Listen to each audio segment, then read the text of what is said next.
La bienséance dans cette manière de se conduire. Comment peut-il accepter de manger avant un enfant? Quand vous entrez dans l'avion, vous dites les enfants d'abord.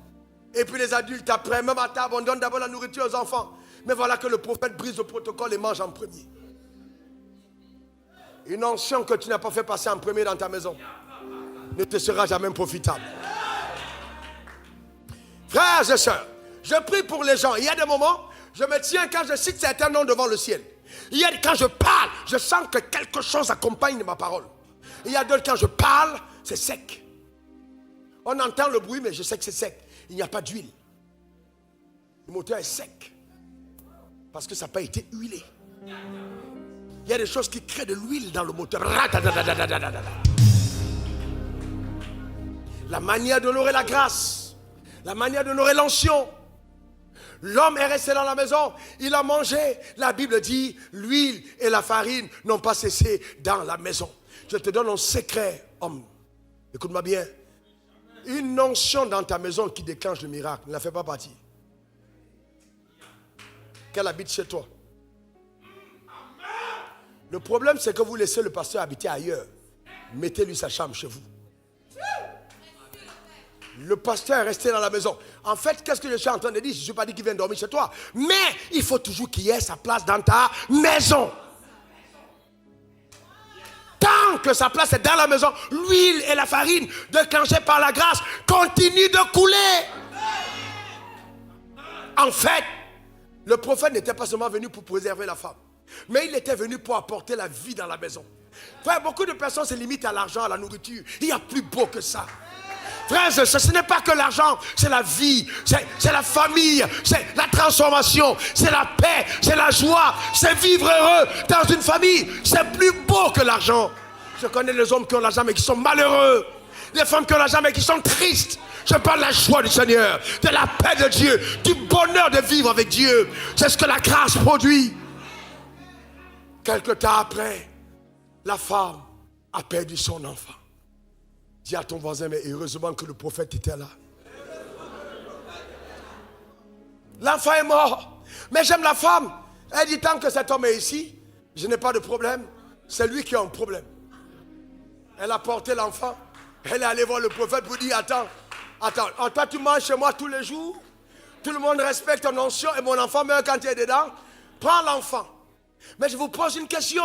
Si l'homme n'était pas là, elle aurait donné l'enfant à qui? C'est ce qui est arrivé à cet homme-là. Il a eu un miracle. Et puis il a cru que c'était extraordinaire.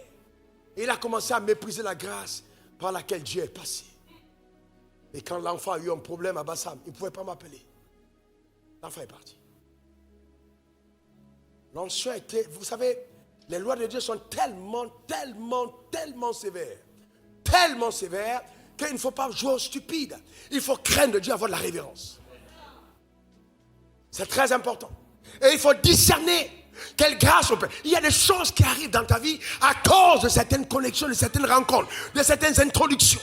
Et il y a des gens ici dans cette salle qui ont relevé la nuit, je suis entré chez eux.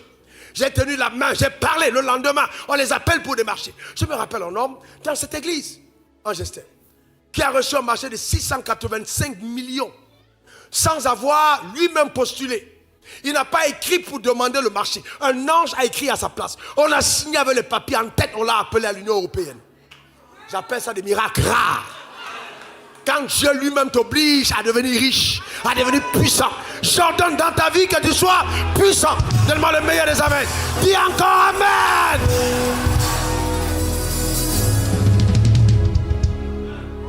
Mais quand vous regardez, vous pensez que vous allez où? À la tête? Vous êtes la tête et non la queue. Les présidents te respecteront. Les ministres voudront devenir tes amis. Et certains d'entre vous ici, vous êtes dans cette position, les Daniel, les Joseph.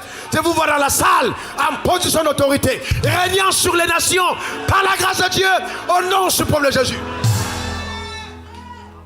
Dis, je ne suis pas venu sur terre accompagner les autres.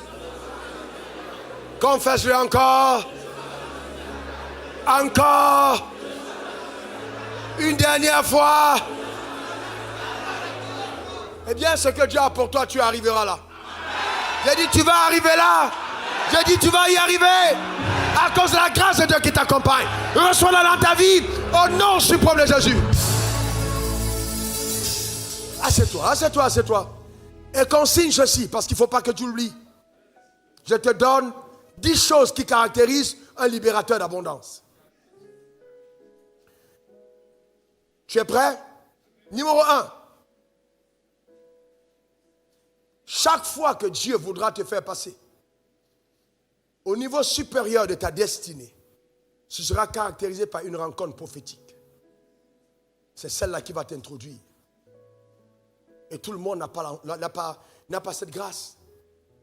J'ai vu les pasteurs qui m'ont appelé. Ça, j'ai aimé l'humilité. Qui sont venus me voir en disant, nous prions pour telle solution.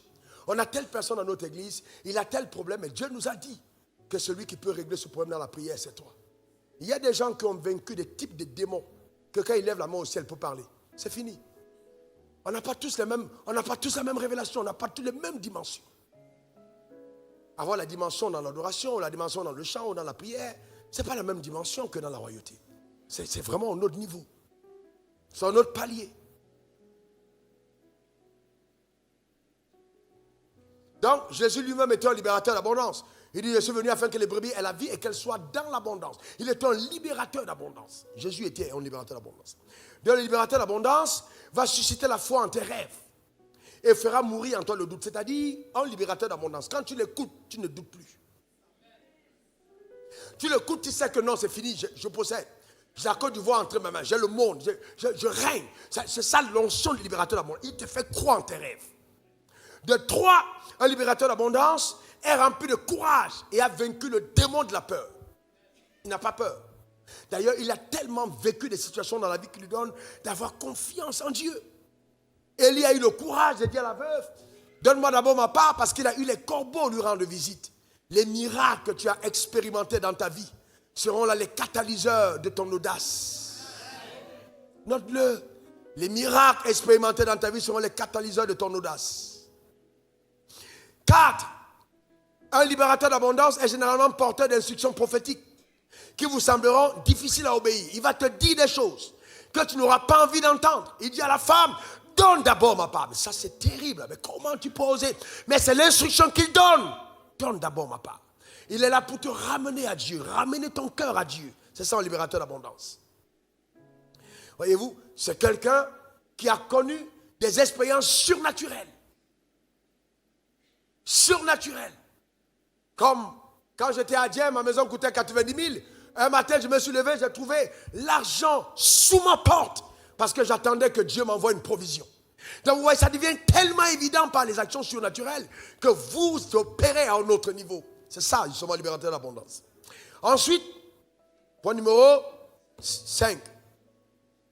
Donc, 5, c'est quelqu'un qui a connu des expériences surnaturelles. 6, un libérateur d'abondance semble ne pas tenir compte des difficultés actuelles que tu traverses. C'est-à-dire, quand il te parle, tu as comme l'impression que, mais comment il parle comme ça? Alors, il ne sait même pas ce que je traverse. Non, en fait, il voit ton futur dans le présent. Il te parle en tenant compte de ton futur et non de ton présent. 7, un libérateur d'abondance va susciter la crainte de Dieu dans ton cœur. Il va t'aimer à aimer Dieu.